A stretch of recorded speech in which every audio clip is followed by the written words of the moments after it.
will just come to you? That's a good question. Why would it just come to us? Moksha is total freedom. If we are trying all our hands and legs and everything again and more, then we are not attaining freedom. We are tying ourselves with more and more bondages. So we have to work towards freedom. That's why the pravritti path is there. In pravritti path, what we can do is follow dharma. The story I told you, right? Follow Rama. That's it. If you follow Rama, this worldly things, all happiness in this world is fully taken care of, and also the moksha is also taken care of. That's why pravritti path is given for everybody. Yeah. So you know how you said like the king he split the paisa into like to give to his three wives. I know he like gave it in like a matter of respect. Like the first queen would get more, and then the second queen would get a bit less, and then the last queen would get lesser. But like, shouldn't he give them all equally? Cause like they're all his wives, and he should respect them all equally. True. That's a good question. If we are just talking about a human king, and if we are talking about just human wives, then in that case, maybe he could treat them equally. But look at the situation. What is the king's name? Dasharatha. What are the queen's names? Kaikeyi. Yeah. They represent something very, very deep within us. We think that there are 4 people there, right? But Dasharatha is us. When I told you the story, how did I divide it into dharma, artha, kama, and moksha? I did not divide it into 4 people. I said dharma has to be followed by artha, Lakshmana, and moksha should be followed by Shatrugna, kama. So where are these 4 things? In us. Therefore, where is Dasharatha? In us. We are Dasharathas. Everybody is a Dasharatha. Don't think Dasharatha is a male or a king. Dasharatha is something within us. And within us there are 3 that follow Dasharatha. Kausalya, Sumitra, Kaikeyi. So remember this question and ask next time. Right? I will start, of course, with this story. Probably you don't have to ask it. But I will tell what is Dasharatha in us. What is Kausalya in us. What is Sumitra in us. What is Kaikeyi in us. And why you have to give more to Kausalya. Why less to Sumitra? Why less to Kaikeyi? But to arrange our life, this is a good plan. You dedicate half of your life to do good, to be right. And you take all your wealth, you spend some time to acquire wealth. 1/4 of your time for acquiring wealth and all that. 1/8 of your time for desires. 1/8 of your time for moksha, freedom. Okay? Good question. But you have to come back and ask this and make sure that it is answered. Okay, next question. In the last session, we talked about Ist Devata. So what is Ist mean? Ishta means favorite. Oh, Ishtam is from Ist only. Ishta. Ishtam is in Telugu. Ain't Ishtam అని అడుగుతారు కదా. So that is coming from Ist only. Exactly, yeah. Okay. So Ishta Devata. Ishta means that you feel dear to your favorite, what you like. Yeah? Any more questions?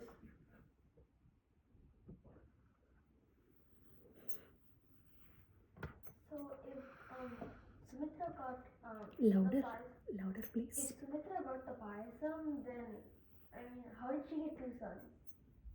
She got 1/4 and 1/8, right?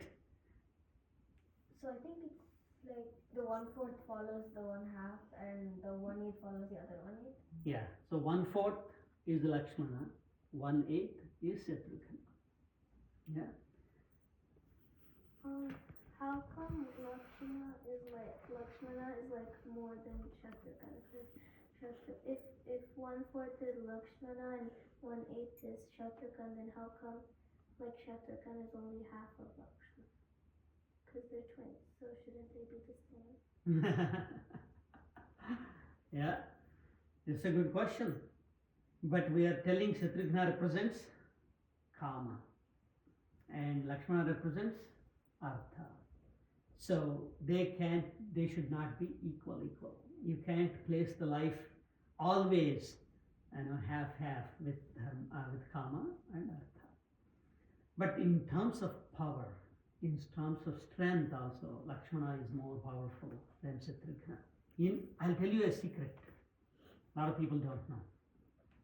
You know that this is an avatar of Lord Vishnu, right? You heard that? Avatar means Lord Vishnu took human form and descended, so to help us. So, who is Vishnu here? A lot of people think that Rama is Vishnu. They think Lakshmana is somebody else. Shatrugna is somebody else. They think that all his weapons, like Sankham, Chakram, and Adisesha, they came in this. But no, it is Vishnu that has taken 4 forms. Vishnu is all-pervading. I think last time we talked about that word. The all-pervading divinity took 4 forms. One as righteousness, dharma. One as wealth. One as desire. One as freedom. So, we have to balance these. Good question, very good question. But this story is something that you will carry for life, maybe for lives. Because this story has been there, inspiring. Ramayana is there for how long? Do you know? Thousands of years? Who knows? It has been directing humanity in its quest, in its life, in its arts. You know how many versions of Ramayana are there in the world? There is Indonesian Ramayana, there is Bali Ramayana, there is Ramayana in China. So Ramayana has spread everywhere. So that Ramayana has been inspiring for so many generations, the humanity. So this is something that is going to be with life. As we understand more and more, you will get bigger and bigger and bigger and bigger picture of this. So keep this story. You understood only tiny facet of it. Have you ever seen a diamond? Diamond. How many faces does it have? Countless faces, right? So like that, Ramayana has countless faces. It's a jewel. So you only saw one face. And I will reveal multiple faces.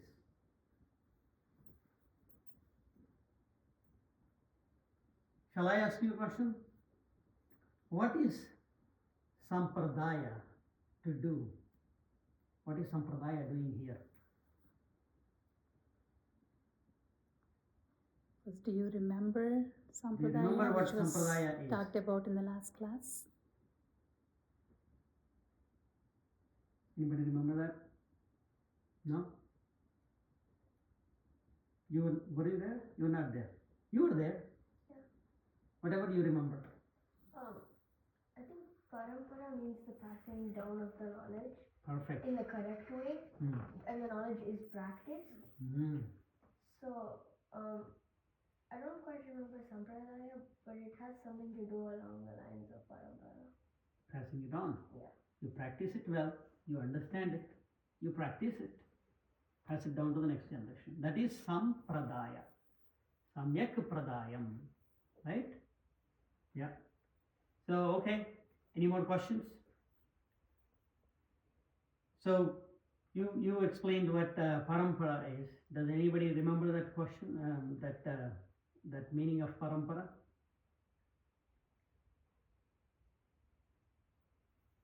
Anybody remember that? You remember the meaning of parampara? A succession of knowledge through consecutive gurus or spread over time through literary works or through oral tradition. Perfect. Yeah. Somehow it is passed down from Guru to students, students will become teachers. So in that way you will all become teachers to who? To the next generation. Yeah? Or you might have students like this sitting and you might teach. And they will become teachers too. And another question, like we did this prayer, beginning 3 slokas. Why did we do that? Wow, lots of hands. Sanvi. So we have to start everything auspiciously. Beautiful. The middle can be auspicious and then you can end it auspicious. And it also auspicious. Very nice, very nice. You all remember that. Sir, Sampradaya is to do with giving. So if we start receiving auspiciously, then you will give auspiciously. That's what we are doing, right? Anybody remember Sampradaya, how I broke the word? Samyak pradayam. Yeah, Samyak Pradayam. What is the basic root? Da. Da is to give. Prada is directly hand over. Samyak means you practice, understand, then directly pass over. Sampradaya. So totally it becomes Sampradaya. Beautiful. Any more questions on today? Who is Bhrugu's father? I forgot the name, but I think it's the ocean god, the god of water, Varuna. Wow, Varuna. Varuna is ocean god, correct. Varuna, water god, related to water. But also keep in mind that when we talk about Indra, Varuna, they are not like Norse mythology, thunder god, water god, ocean god, like that. They are not elemental gods. They give knowledge. They are not just elemental forces. They give knowledge. That's why Bhrigu asked for knowledge.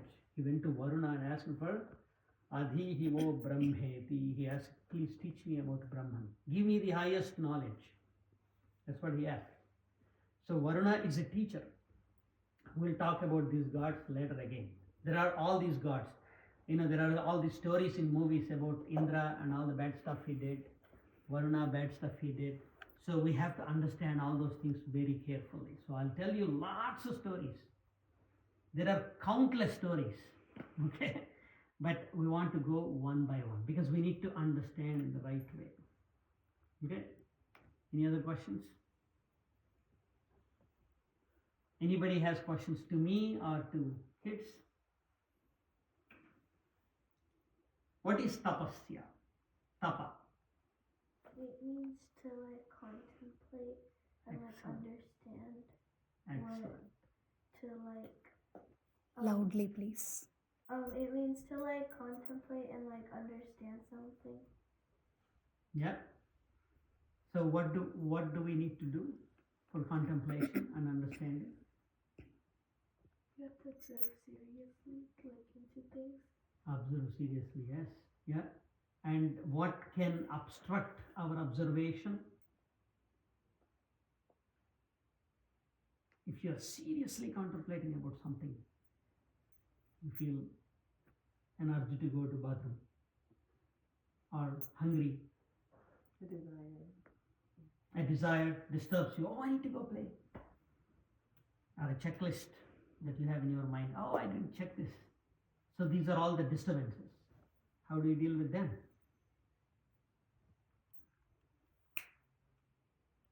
You don't do it like you start off a step at a time. Like if you're outside and you feel like it's cold, you start off with a step at a time. Start off with a little bit of cold and watch how your body reacts to it. Like observe. Yeah. What is happening? You observe it. In the same way, when there is a strong urge, you hold it.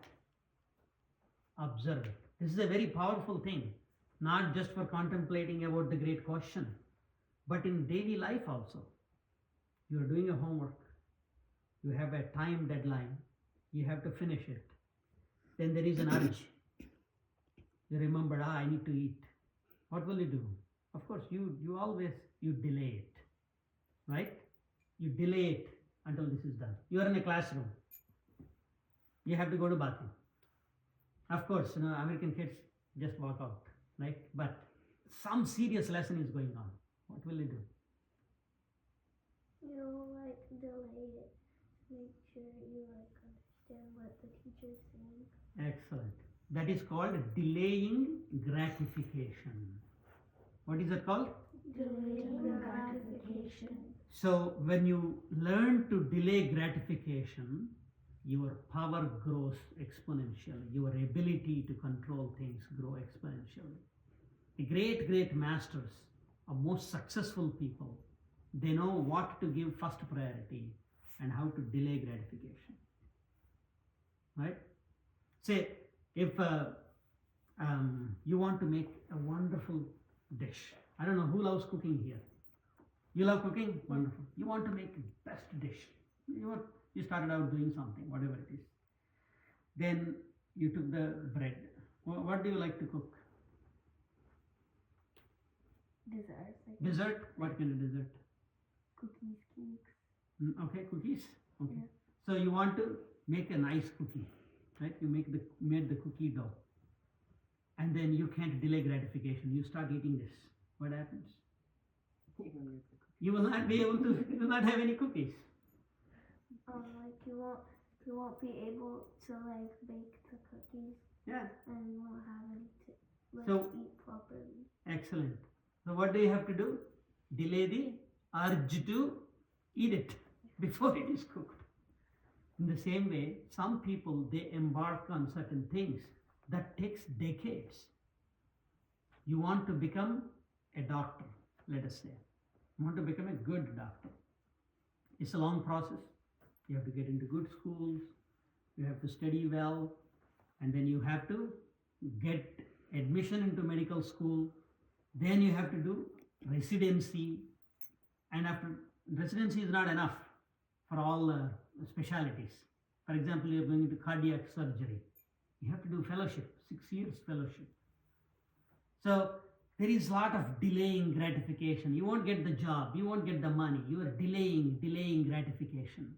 But you are prepping yourself for a high goal. So delaying gratification is a very powerful tool, and that is taught by tapasya. So you have to do tapasya for regular life also. But all tapasya is all about delaying gratification. We don't want instant gratifications. If people want instant gratification, I want it right away, they will not be able to get anything. They will not be able to achieve anything.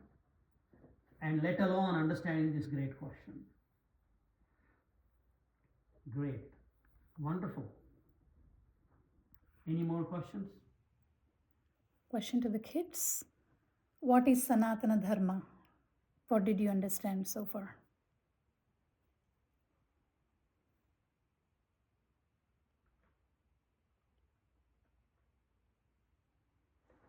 I think it's like eternal law, like the way one should live their life, like what they need to do and everything.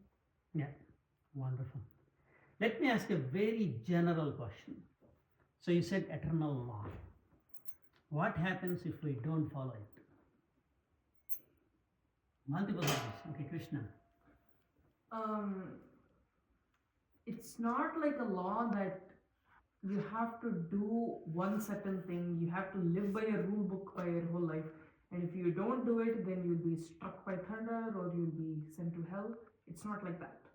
It's rather that a general code of discipline that helps you maintain your livelihood. No? That's a very good answer. Anybody agrees with it or disagree with it? Avantika? I agree with it, but that it's like if you don't follow Sanatana Dharma, I mean, it's not like a rule book that you have to live your rules by life by it, but it's like if you don't follow it, like I mean, there must be some rules that you have to live by, right? Like you have to follow the rules of society like that. You can't steal. You have to be a good person like that. If you don't follow it, then you don't attain moksha. Right? Simple. Yeah, that's right. So if we have only desires, nothing else, we don't care about total freedom, we don't care about those three things I said. I want to know everything, I want to be there always. I want to be happy all the time. So those kind of goals we don't have. We just have desires. Then nobody needs Sanatana Dharma. People who cheat and who steal, they will have more wealth. But who do need Sanatana Dharma? Those people who have self-respect, those people who value themselves, they have self-esteem, a good self-esteem, and they also want to pursue the highest goal. They don't want to sacrifice it, but they want to live a righteous life. Then this provides a good guidelines. Then this provides a wonderful umbrella under which you can draw wisdom. But there is no, you have to do it, otherwise you will burn in hell. Such things are not there. This is important to remember. Sanatana Dharma is eternal knowledge, eternal wisdom. It is there for us. Whoever wants to access it can access it.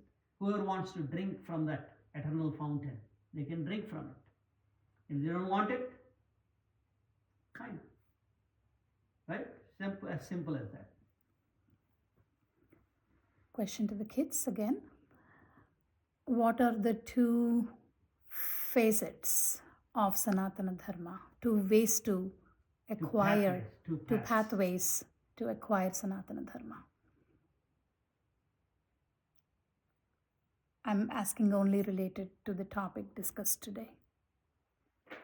Okay. The first one is Nivritti Dharma, where you completely reject society, you completely go inward, only intrapersonal. Pravritti Dharma is basically living a life within the society, enjoying life and doing service to the community, but bound by certain rules, such that it remains in balance, without going too less, neither too overboard.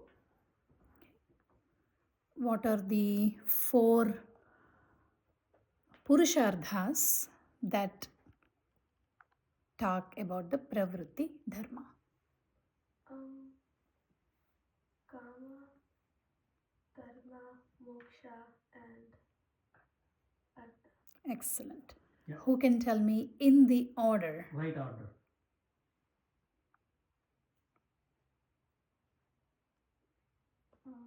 Kama, Artha, Dharma, and Moksha. But what should be the priority? Dharma. So therefore, tell in the priority.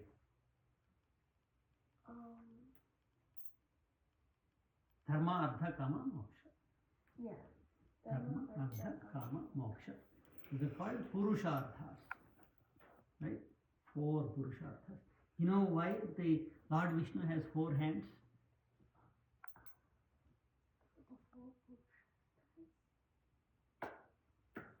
Say it loud.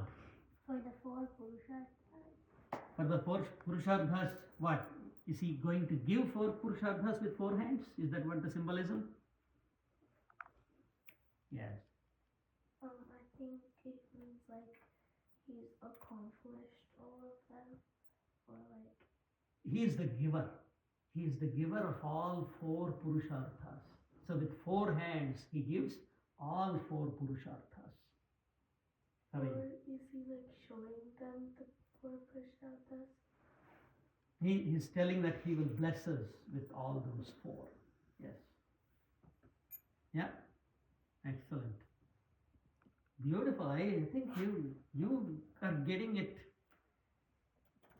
Really the essence of it. Okay. Next question. Who can define Kama?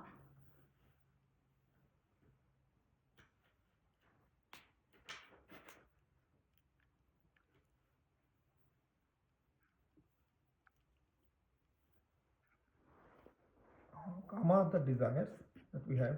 Like it can be desire for a cookie, till desire to buy a house, till desire to get all the rule over the world. So it depends on the person.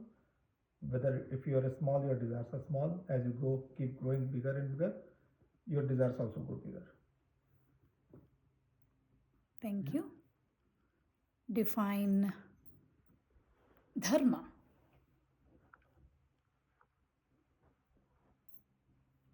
It's like the rule or the laws that you should live by.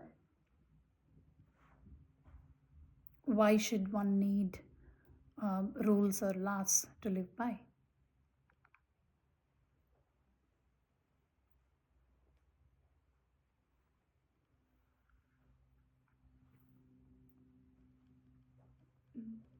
I think it's because without any rules or like laws, it, like everything can be very disorganized and scattered. So we need uh like an organization on how to do on what to do. So like it's more easier for us to go in that path. Excellent, excellent. So next, when we start the session, I'll start with the story of Rama and the four children, 4 boys, and then talk about who Dasharatha is in us, who Kausalya, Sumitra, Kaikeyi are in us, and who is Rama, Lakshmana, Bharata, Shatrugna in us, in one facet. And then we'll also talk about the Dharma. Dharma is a very, very broad word. We will try to understand that a little bit, one facet of Dharma. Because understanding Rama completely is impossible. Okay, entire Ramayana is commentary to Rama, those 2 letters. Yeah, I don't know whether this is very early to ask, but how do you differentiate dharma, like, what is good, what is bad? In this present thing, people are thinking, if anything which 10 people are doing, that is right. So nowadays the kids are not able to find, if somebody are doing the same thing, means that's right. So I just want to know how to define dharma. We'll do that in the next session. As I said, Dharma is very broad as Brahma. Right? As broad, like you see the words Dharma, Brahma, and as broad as Brahma. Very complex. But there are simple definitions with which you can understand what Dharma is. Dharma is not simple right and wrong. It's not simple do's and do nots. Dharma is a much, much broader concept, like karma. Right? Yeah. Excellent. We'll stop it here. Thank you. Om Sarvam Sri Krishna Arpanamastu Smadgurubhyo Namaha Harihi Om.